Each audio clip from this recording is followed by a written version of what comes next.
Thanks for joining us. I'm Gideon Yago. And I'm Elaine Quijano. A Germanwings flight has gone down in the French Alps. All 150 people are feared dead. The plane was on its way from Barcelona to Dusseldorf. It had just hit cruising altitude about a half an hour into the flight.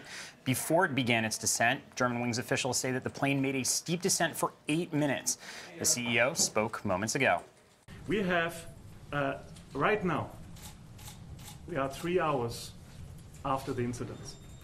And we have to investigate properly with all the professionals what went wrong.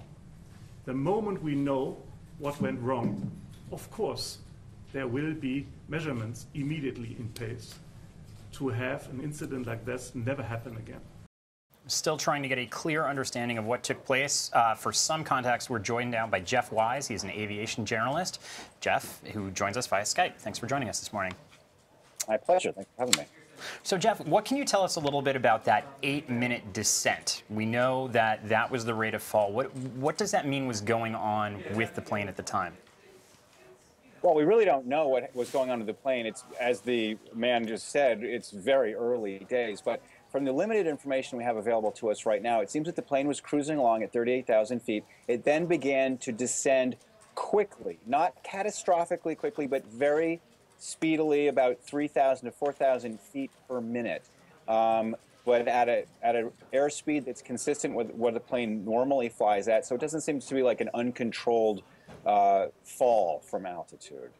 And Jeff, what about the plane itself? We understand that it has been in service since 1991, and that the Airbus A320 generally has a safe track record. What can you tell us about that? Right. The Airbus A320 family, which includes the 321, is the most popular kind of airliner in the world. So there's many thousands of them flying. They're very reliable. They're workhorses. They fly. This particular plane was flying up to 6 times per day back and forth between Dusseldorf and various destinations throughout Europe. As you point out, it's a rather old plane, but not extraordinarily old. It was getting towards the end of its service life, but not to an unsafe degree. Now, we're getting also some conflicting reports. French authorities say that they believe that there are no survivors, but we don't have confirmation as crash teams have just begun arriving at the site just outside of the town of Gideon in France in the French Alps. Walk us through a little bit about what happens next with these crash teams as they start to pinpoint the site and presumably look for any survivors. Yeah, I think it's very unlikely that there were survivors if the crash did unfold as it seems to have at this point. You're talking about hitting the ground in excess of 400 miles per hour. There's just really no way someone could survive that. What the crash search and recovery people are going to do is, of course, try to recover bodies. That's very important for the family members. Also, to try to find those black boxes, the flight data recorder, the cockpit voice recorder, try to get the information that's going to tell them what happened and how we can prevent it from happening in the future. I'm wondering, Jeff, do you have any information on that particular route? You mentioned that this is something that this plane had gone back and forth, and this kind of plane has gone back and forth and is very much a workhorse. But I'm wondering if there's anything that might have to do with the mountains, anything that makes that a particularly challenging route in any way, shape, or form. No, absolutely not. Yes, there's mountains, but you know, this plane impacted the terrain at about 8,000 feet of elevation. It's supposed to be 38,000 feet, so something like 6 miles higher than that. There's no way that I can see of at this point that the fact that there was mountains there played a role in what happened.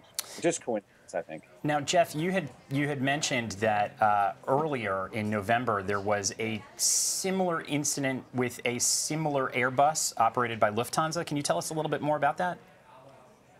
Yes, a plane that was a very similar plane flying for Lufthansa, which is the parent company of Germanwings, was flying from Spain to Germany.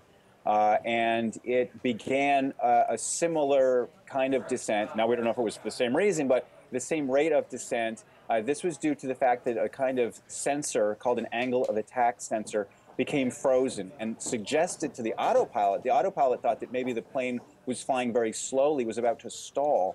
And so the autopilot put the plane's nose down in an attempt to gain airspeed, this, of course, was based on faulty information. In that case, the pilot was able to regain control and to climb again. So I think a lot of people are looking at the information that we have now, which is admittedly very sketchy and unreliable at this point, but thinking maybe this sort of similar thing happened in this case too.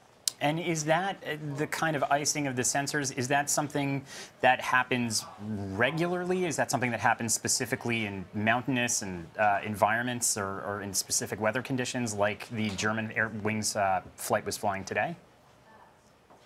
No, it's a very, I mean, apart from the one that happened in November, I'd never heard of that thing happening before. We do have, you know, sensors icing and so forth. People remember Air France 447, which happened in 2009. A different kind of sensor iced over and caused a different kind of problem, but also wound up being a plane crash. Again, this did not take place over mountainous terrain. If the sensors did indeed ice over, they started to ice over probably around Marseille, you know, on the southern coast of France. So, about 80 miles away, again, right?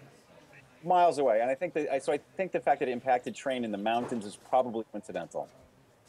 And we know that, Jeff, this plane had a maintenance check just yesterday, and we heard the CEO of Germanwings say there was nothing remarkable that was found during that maintenance check. What does that tell you?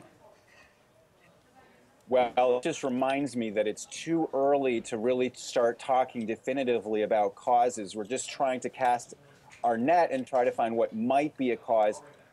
There's no reason to think that this scenario that I just outlined is in fact what happened. The plane might have been in perfectly good shape. We just don't know. But you know, we just have to keep our minds open at this point. True words. We will try to keep you guys as updated as frequently as possible with what we can confirm.